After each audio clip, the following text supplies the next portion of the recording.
Nellore rural నియోజకవర్గ పరిధిలోని 23వ division Padarupalli హరిజనవాడలో సుమారు 30 లక్షల రూపాయల నిధులతో సీసీ రోడ్లు మరియు డ్రైన్ల పనులకు స్థానిక శాసనసభ్యులు కోటమిరెడ్డి శ్రీధర్ రెడ్డి ప్రారంభించారు. రాష్ట్ర కార్యదర్శి దొడ్డపల్లి రాజానాయుడు, జెన్నీ రమణయ్యలు కలిసి ఈ కార్యక్రమంలో పాల్గొన్నారు. ఈ సందర్భంగా శ్రీధర్ రెడ్డి పాత్రికేయుల సమావేశంలో మాట్లాడారు. ఈ కార్యక్రమంలో 23వ division cluster in charge Kanaparthi Gangadhar, స్థానిక నాయకులు మేకల మధు యాదవ్, నన్నం శ్రీనివాసులు, పామూరు సుధాకర్ రెడ్డి, సుబ్బారావు, మల్లికార్జున, భాస్కర్, మహేష్, మహిళా అధ్యక్షురాలు పనబాక భూలక్ష్మి, మమతారెడ్డి, బాబునాయుడు, శివ, హరి, చంద్ర, మాధవి, రామచంద్రయ్య, రబ్బాని, సాజిద్, వెంకటేష్ తదితరులు పాల్గొన్నారు.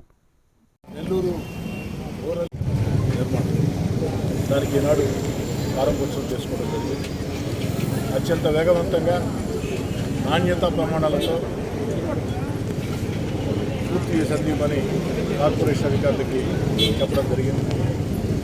నెల్లూరు రూరల్ నియోజకవర్గం నానాటికి వేగవంతంగా విస్తరిస్తూ ఉంది. ఈ విస్తరిస్తున్న ప్రాంతాలలో రోడ్లు, కాలువలు, కరెంటు, మంచినీటి సౌకర్యం ఎంతో ముఖ్యం.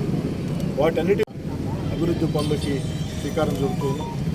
రూరల్ నియోజకవర్గంలో గత వారం రోజులుగా అభివృద్ధి పనులు ఒక జాతరని తలపించే రీతిలో ఓ వారం రోజులుగా నెల్లూరు రూరల్ నియోజకవర్గంలో అభివృద్ధి పనులు సాగుతూ ఉన్నాయి.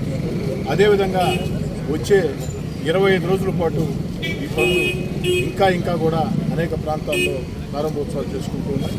అదేవిధంగా కొన్ని ప్రాంతాల్లో శంకుస్థాపనలు చేసుకుంటూ ఉన్నాం. ఈ సందర్భంగా ఈ డివిజన్ అతి మనకి ప్రజల దృష్టిలో తేడా లేకుండా పోతుంది. కాబట్టి వాళ్ళ కర్మానికి వాళ్ళని వదిలేద్దాం. దేవుడు ఉన్నాడు, దేవుడు చూశాడు, ప్రజలు ఉన్నారు, ప్రజలు విన్నారు, ప్రజలు చూశారు, ఒక మంచి తీర్పుని మనకు అనుకూలంగా ఇచ్చారు. కాబట్టి ఎక్కడా కూడా కక్ష సాధింపు చర్యలు కాంగ్రెస్ పార్టీ నాయకులను, వైఎస్ఆర్ కాంగ్రెస్ పార్టీ కార్యకర్తలను ఏ ఒక్కరిని కూడా వేధించొద్దు. ప్రజలు మనకిచ్చిన అధికారాన్ని సద్వినియోగం చేసుకుందాం.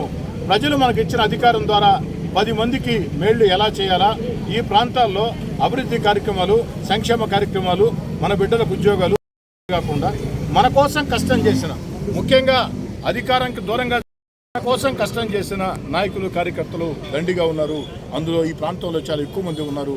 వారందరి ఆకాంక్షలు నెరవేరే విధంగా, వారి సంక్షేమం కోరుకునే విధంగా, వారి గౌరవం పేర్కొనే విధంగా ఎవరైతే కష్టాల్లో మనతో పనిచేశారో ఆ కార్యకర్తల నాయకుల గౌరవం పెరిగే విధంగా, సంక్షేమం కోరే విధంగా అదే దీవించారో ఆ యొక్క ప్రాంతాల్లో అభివృద్ధి కార్యక్రమాలు పరుగులు పెట్టాలా, అభివృద్ధి కార్యక్రమాలు వేగవంతంగా సాగాలా అన్న రీతిలో ముందుకు సాగుతాం. ఆ దిశగా ముందుకు సాగాలని ఎక్కడా కూడా రాజకీయ కక్ష సాధింపు చర్యలకి ఏ ఒక్క నాయకుడు పాల్పడినా నేను సహించనని దయచేసి అర్థం చేసుకోమని ప్రజల్లో ఇంత చేద్దాం, ఆ దిశగా ఆలోచించాలని చెప్పిన కోరుతూ ఎక్కడా కూడా రాజకీయ వాదాలు లేకుండా అభివృద్ధి, సంక్షేమం ఆ యొక్క ధ్యేయంగా ముందుకు సాగుదామని తెలియజేస్తాం.